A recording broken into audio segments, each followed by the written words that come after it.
button. Okay. Oh, hey, hi, welcome, BONESTORM. That was a quick start for the recording. Welcome to week 6 in review. We have Kevin from Idaho with his candy Hello. and Maddie from the dungeon. Welcome to the dungeon. We got fun and games. What's up, man? How are you? I'm doing great. Awesome. All right, ready to get to the Great review? shirt. I hate it. Exactly. All right, so let me get to the week 6. Let me present. Oh, wait, I got to share this, huh? Yep. Share, PowerPoint, share. Now, and then make it bigger. There we go. Let me know when you can see it. I can see it, but you need to make it presentation. There you go. There you go. Good. Okay, awesome. So, welcome to week 6. Again, thank you, Todd, for the shout out that I make this slide every week. This slide where I put all the things up, and let's talk about a few pictures on it to begin with. First of all, that is an awesome picture of Julio with the red visor catching that. I didn't know he wore the red visor like Kyle Murray. I thought that was kind of cool. Love to see Sam Darnold take down Mono and beat the Cowboys too. I love the picture of Deshaun Watson, Hopkins, and I hate Carlos Hyde though. He's the guy that's taking over all my stuff from who should be my running back in Texas. Obviously, Diggs had a huge week. We're going to talk about him. Lamar Jackson. We've got your guy CMC and Alvin Kamara. The picture with the Steelers defense, I love how high that guy is jumping after some play. I mean, look at him. His feet are at the guy's waist. I couldn't jump that high if I ever tried. Tyreek Hill, welcome back. Nice job. And, of course, Russell Wilson. So let's get to the first week, Kev. First up. Okay, wait. Okay, Can you go back, please? Sure, yes, please. Look at the size of the Steelers defense picture, and look at the size of the McCaffrey picture, who completely went off yet again. You put the tiniest pictures. I'll try to make it more proportional to what happened. See, I thought one of the big stories was the Cowboys losing to the Jets. Who saw that coming? Make that big. I thought it was big that Houston beat Kansas City because a lot of people thought Kansas City would win that game. That was big, but look at you got Russell Wilson's big. Why? Because Mama's got him. You got the Steelers, because they right? came back. If you watch the game, they were down a bunch by Cleveland, and they came back all from him beating them. It was huge. If she lost, it doesn't matter about him. I'm just saying that was a good game. Okay, and what is the smallest picture on here? Probably it's a tie between Alvin Kamara or CMC. No. The Kamara one is wider than the McCaffrey one, and they're the same height. Okay, point taken. I will correct that. Let's move on. Yeah, there's please. some more feedback for you, jackass. Thank you. All right, hit it. This is okay. We've got Cam Kirsty, who comes in and gets a win, a division game, 159 to 127. Sorry, Jay, I didn't want it to be you, but I'm finally at 500. Big win for you and the division. Devontae Freeman in that shootout with the Arizona Cardinals proved good for you with 26 points. Mike Williams, 12 points in the losing effort against the Steelers. Miles Sanders looking shifty with 18. And, again, this will be a recurring theme, as it has been all year, 21 points for the Panthers defense. Very good, Mr. Kevin. On the other side, for Jason, man, Derrick Henry, who's been up and down. He's had some great weeks, 4.3 in that loss. I mean, that was a ugly game for Tennessee. Julian Edelman, nice job with 22 points from that Thursday night snooze fest.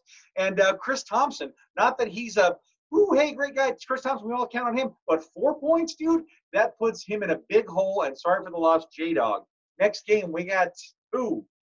We've got Mac Be Your Daddy versus Space Herpes. This was a good one. Mac Be Your Daddy puts up a monster, 192.7, takes down Space Herpes, giving him just his second defeat of the season. Also, Kevin Clemens improves to 3-3. We are tied, I believe, at the top of the board.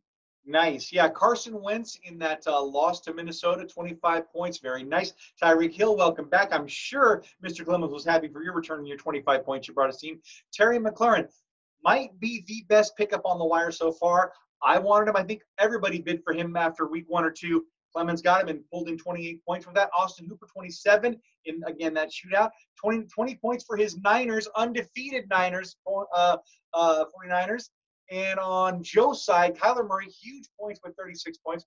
Joe Mixon, boy, everybody talked about how this was going to be Joe Mixon's year. Well, Cincinnati doesn't look like it's your year, and it's obviously not Mr. Mixon's year either with 5.9. Cooper Kupp, again, normally pretty steady Eddie, 5.7. That was a rough day for him against San Francisco's defense. Jordan Howard, much the into your Miles Sanders Yang, only 4.9. Great day with Curtis Samuel, the wide receiver from Carolina, 23 points. And again, what did I say? Patriots defense, 35 points. That is insane. Even in a loss, that was rough for Joe. They just keep scoring. What's that? They just keep scoring. Yeah, they are an insane defense right now. It is out of control. Next up, oh, poor mama. I jinxed her. Go on. Tell me this one. I'll tell you what I You jinxed her. Well, the Gentleman's Four Quarterlies, needing a win badly, does get one. Good job, Terry. 160.9 takes down the Braille Bombers, who get only their second loss of the season. Still pretty close game. It looks like, if I've done my math correctly, a little over a 4-point victory there. Real close. Yeah, it was so close, in fact, that when Mom left on Sunday, when I was saying goodbye to her after she'd watched the day games, I was looking at her score. I'm like, hey, you know what? You're doing great. She only has one guy going tonight, James Conner, and he should get the ball, but I don't expect him to go crazy. Well, I guess I was wrong. Pat, don't get me wrong. I'm not being upset. It's my guy. It's my team.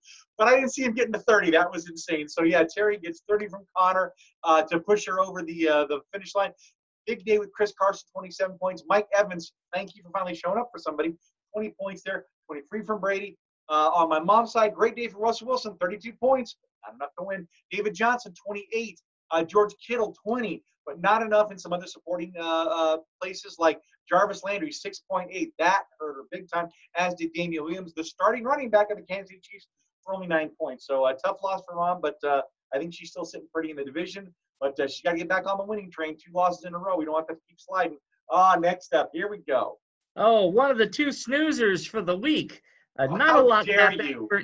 Not a lot happening for either of these teams. However, the Stonecutters improve, if you can believe this, to 500, taking down the Lisi Stratus with a barely adequate 125.1, beating the anemic 106.8. Probably just skip this slide. How dare you even try to talk down my win? All you got to beat is the person in front of you. It doesn't matter what your score is. You just got to win. Get it over the finish line. Yes, Patrick Mahomes, nice day, 23 points. Duke Johnson, 13. He overperformed his thing. Austin Eckler did not with 5.8.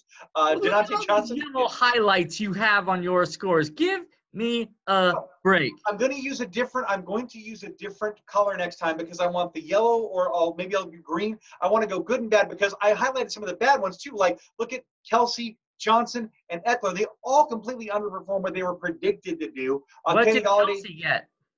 Kelsey got 9.8. You sack a bag of beans. He's like magic beans I bought. He's not worth it. Anyway, we won't talk on about this one. Sorry for the beat down there, Jen, but I had to do it. Had to get back to my winning ways. Okay, then we've got the Wild Poopers in a second close game of 2 powerhouses.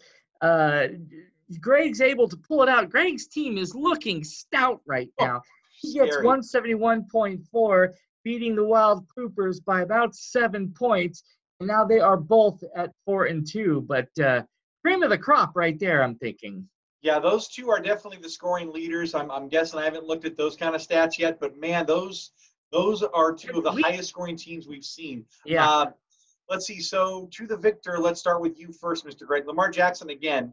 Great. And remember, he was the late pick, second quarterback, but boy, he has turned out to be fun to watch this year. 32 points for him.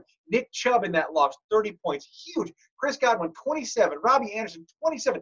Boy, talk about night and day. When Sam Darnold's back, Robbie Anderson's value just shot to the roof. Before, he was barely he couldn't crack 10 points, I bet. And the Saints with a nice 18 points, not that he needed that. I also like to point out, he had Hunter Henry on his bench for 32.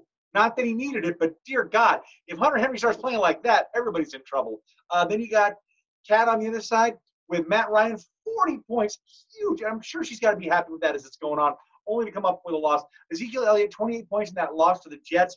Dalvin Cook, big time, took a slide there with only 13 points. Tyler Boyd, 4 points. I think he had like 20 or 30 last week. Again, Melvin Gordon, 7.8. Broncos, 29, again with a huge scoring defense. We didn't change any of the defensive scoring, but for whatever reason this year it is out of control. Next up. Okay, next up we've got the Malibu Stacy's. Unfortunately, lose to Punishment Due. This was another really close one. Poor Dawn was fit to be tied, but Todd gets a big win. Good job, Todd. Sorry, babe. This was like two people that had both collapsed at the end of the marathon, and he just barely crawled in front of her with these scores. But I see you slid by that number. You just said, oh, well, you know, it was tough for Dawn. Of course it was. So, Todd, Flo, clap, Todd. Gardner Minshew, 3.6. That's not what you're looking for in a win, buddy. Juju, 1.7. Will Dissly gets hurt. 0. Ouch. But who do you need to win? Somebody like Stephon Diggs that drops 49.5 on Dawn. Ouch. Josh Gordon, 1.7. Where are you at, Josh? Poor Dawn. Dak Prescott, 18. I mean, that was okay. 23 points for Alshon Jeffrey. Very nice. Keenan Allen, who had like 30 or 40 last week, 5.3. Jeff Swaim, I don't even know who that is, 1.5. Marvin Jones Jr., 3.7. Jamarcus Robinson for Kansas City, 0. God, that's got to suck. So, rough day for Dawn. Congrats to Todd on his win. Let's get to the standings, Mr. Heath. Okay, the standings. Let's start at the top. In Brockway, and this is very interesting, and you'll notice this as you see or as I read them off. The separation we were starting to see in our league has all but collapsed, which is good for some of those teams who are struggling. But, man, hard to pick a front runner so far. First up, Brockway, two-way. You're going to see in 3 divisions, there's going to be a multiple-way tie for the lead. It's interesting. The Shit Show and the Wild Poopers, both tied for first at 4 and 2. And the Stonecutters, yours truly, well, not yours truly, but you, are bringing up the rear at 500, 3 and 3. In Ogdenville, Malibu Stacy's, even with the loss, maintains her solo lead at 3 and 3, followed by the Lacey Stratus and the Punishment 2, both tied for second at 2 and 4.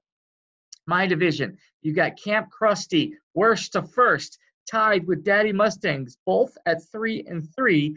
Cornholio, Jay, bringing up the rear, only 1 game out of first at 2 and 4. Finally, we've got Springfield, Space Herpes and Braille Bombers, both tied for first, followed by the 4 Quarterlies, who get a win, and they're 2 games out of first at 2 and 4. So, I mean, the biggest gap is 2 games. Yeah. It's anyone's league still. Yep, you are not lying. So everybody's in it, which makes it super competitive. It stresses out all those at the top. I'm quite sure to see everybody run on their heels. But, hey, that's what makes an interesting league and an interesting year. So who knows where it's going to go from here, but I am definitely excited about every week. Let's get to the free agent auction bids. And this week, we actually had some battles, so it was fun. Let's take a look at it. Now, I didn't break it down like I normally do, where I separate it out, because it was so few. We could just talk about the 3 battles that all happened. First of all, we had Tyrell Williams, who it looked like not only you were looking for, Mr. Heath, but so was Todd. And you know, Todd, he is like Jesse Pinkman in the strip club, just making it rain. $22 to get Tyrell Williams. I don't know if you overpay for that. Only time will tell. We'll see. Fat Prater. Love to see this. He spends $10 on a kicker. He loves him some Prater. Who lost out on Prater was Port Clemens. I'm sure he was angry, thinking that $3 was plenty to get a stupid kicker, and you only have Todd outdoing by $7. Then you have me losing. The stupid Jason. I swear we're reading the same damn article. We both went with the Packers this week. He spent $6. I'm cheap. I only went with $1, thinking, hey, if nobody has them, I'll just take him. And apparently that was not enough. So anyway, congrats to Todd. Also, he got David Njoku for only $1. So good job on at least getting 1 bargain out of that. Let's move on to this week's matchups.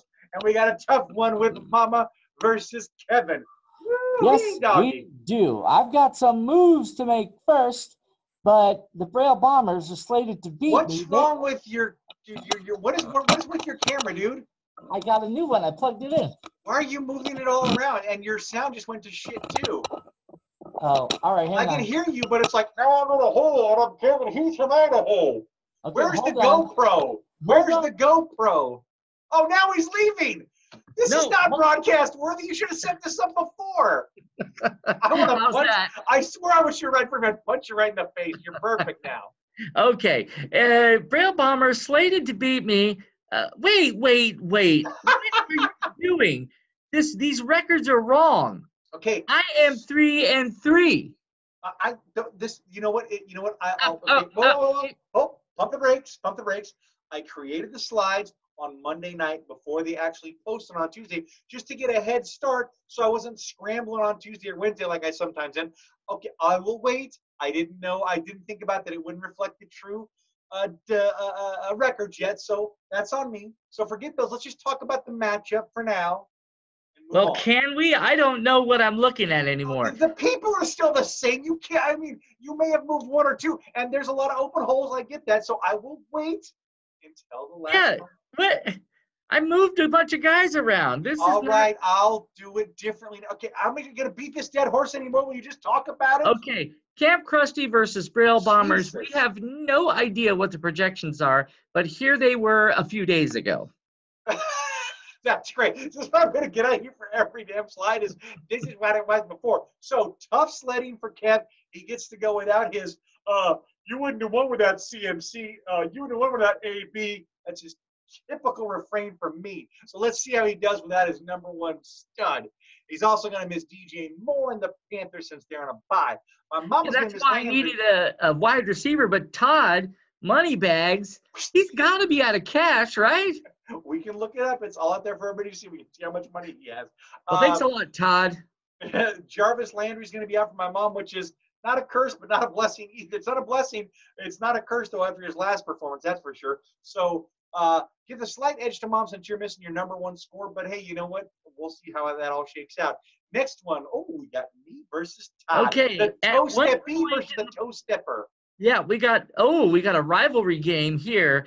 The Stonecutters versus the Punishment Due. At some point in the past 7 days, the projections were 114 and 96.5.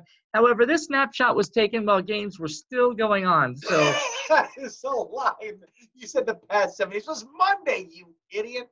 All right, so I'm only missing one out of my full squad. I'm feeling pretty good about at least my starting roster, whereas Mr. Todd is missing Juju Smith. Again, he hasn't had quite a year, so he's not missing him a lot. But terrible. He is missing his number one scorer, Will Dissly, who is now doubtful. I thought he was out for the year, but now he's upgraded to doubtful, so who knows? If Will plays, that could be good. He's also missing the appropriately named Matt Gay. So sorry about that, Mr. Todd. Next up. Todd, you have to win. Okay. Next up, we've got the Shit Show, who is now at 4-2. Alicia Stratus, who I believe are now at 2-4. Their scores were apparently sometime in October, 102.7 to 104.3. Yes. So, yeah, this score comes from 2015, obviously.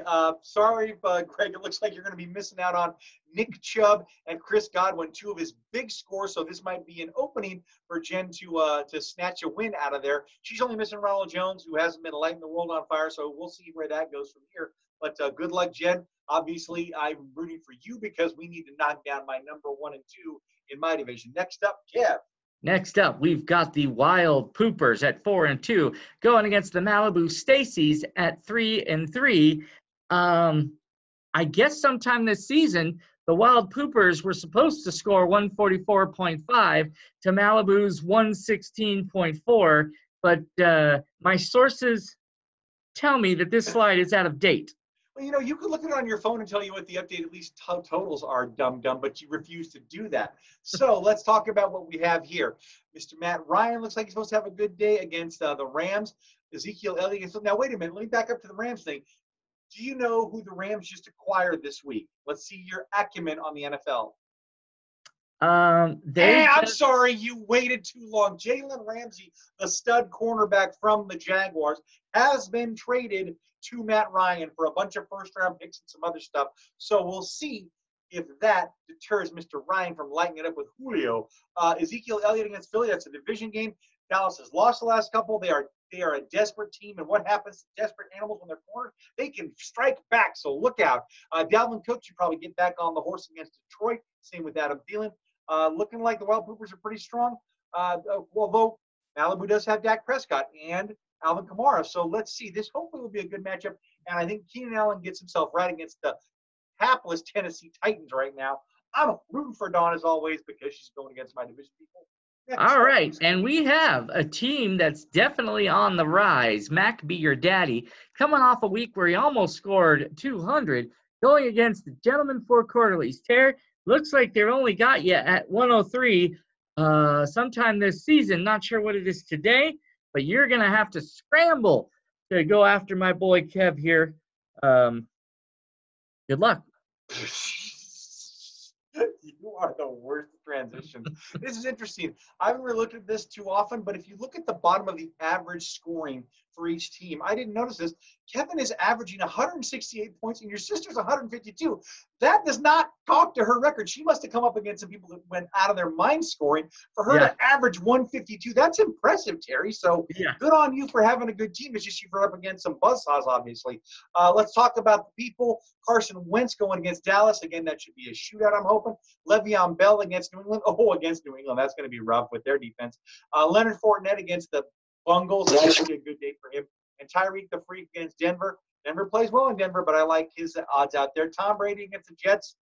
Tom could do I have no idea what he's going to do because he could throw for 4 touchdowns or they could run for 4 touchdowns, knowing whatever Mr. Belichick schemes up. She is missing Connor, who has scored well for her as of late, and she's missing Mike Evans, who's only had one really good week in the last few weeks, so it shouldn't hurt her that much. She still has Chris Carson. She still has Michael Gallup for the Cowboys, so it should be a good matchup. Could come down to the wire with those two. I don't know if this might be the last one. Let's talk about it, Mr. P. The great Cornholio looking to bounce back after a game with yours truly, going against the Space Herpes, who has been scoring well. It's a bit of an eye chart for me to see his average score, but he's been doing well, but it shows him beating Jay, but this is the two incomplete rosters, to say the least. Correct, yes. And Joe has an average of 162.1, so very big number for Mr. Joseph there. He's got Kyler Murray going against the Giants. That should be a good score fest for Mr. Kyler. He's got Michael Thomas going against Chicago. They're looking for 21 from him. That should be interesting. And then he's got the Pats defense, which is funny because the Pats defense is averaging 27 points, and they're saying, oh, they're only going to score 16 against the Jets. Are you serious? 16 against the Jets? I think I'm thinking 40 or 50 from them. Aaron Rodgers looks to have a big day against Oakland. Sony Michel against the Jets should be a big day for Mr. Jason. He's going to miss Odell Beckham and Vance McDonald. I don't know how much he's going to miss him. He's got Julio going against the Rams. Again, there's the premier matchup against Jalen Ramsey. We will see. Edelman against the Jets. That should be a good day for him. And if Chris Thompson plays against San Francisco, that might be a tough sled since San Francisco's playing so well. So it should be interesting to see where that goes. Last slide, read it out for me, Mr. Kev. It says 10:27, which is coming up here pretty soon. Where are we going? Because again, has gotten 0 responses. He's not shocked by your unwillingness to help him, and he's laughing in your face with the final ha ha. Exactly. Thank you. So I don't know who is watching this or not, but nobody's responding. I even put this out in just a separate post message on our message board. Nothing. I get nothing. So unless otherwise notified, we're just going to default to players. I will push it out again this week, and I might even resort to the full text of all the people that are in our town. Who's all going? Where are we going to go? Does anybody want to go? But we're doing some lifting here, folks, and I'm getting nothing for you. So help a guy out. Let me know where it's going from there. Let me stop sharing, and we'll give our parting thoughts for the week. Mr. Heath? When's the Monday night thing? That's not until November. That's not late November, but mid-November at Terry's. Got it. Okay. Yeah, so we got a little ways to go. Super close.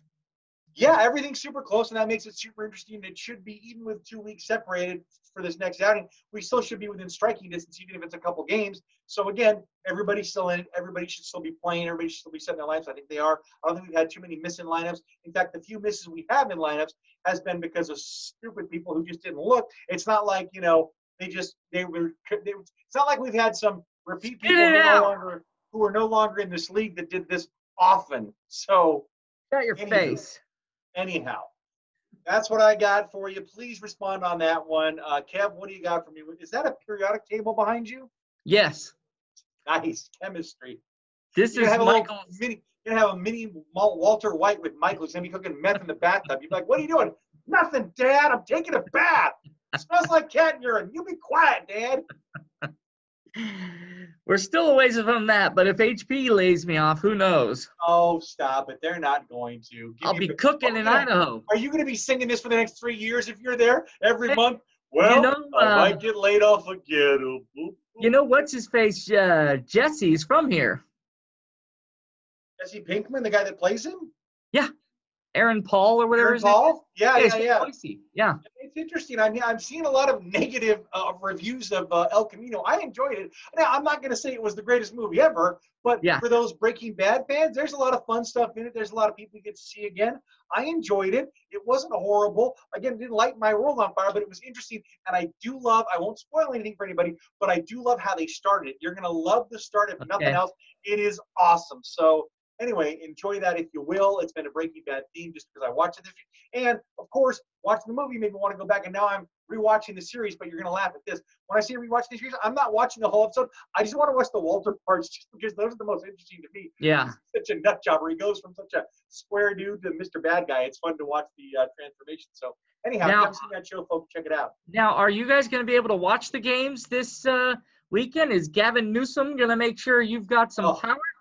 Yeah, you know, thankfully I live in the city of Roseville, so we don't get any cuts because we have our own power grid. We have our own power station, which I was very happy. What I didn't know was everybody else was going to lose theirs on that Wednesday, which was our anniversary. And we tried to go to some restaurant that was out of town. That was the stupidest move we ever made. I'm like, no one's answering the phone. We'll just go and see. No, they were closed, dummy, because everything was closed. So yeah, Gavin Newsom, screw you and your stupid PG&E rolling things, trying to avoid another $1 billion lawsuit like when you started the campfire, PG&E. Get your stuff together, put it on the ground. Put it on the ground. Don't leave it up top so sway into it.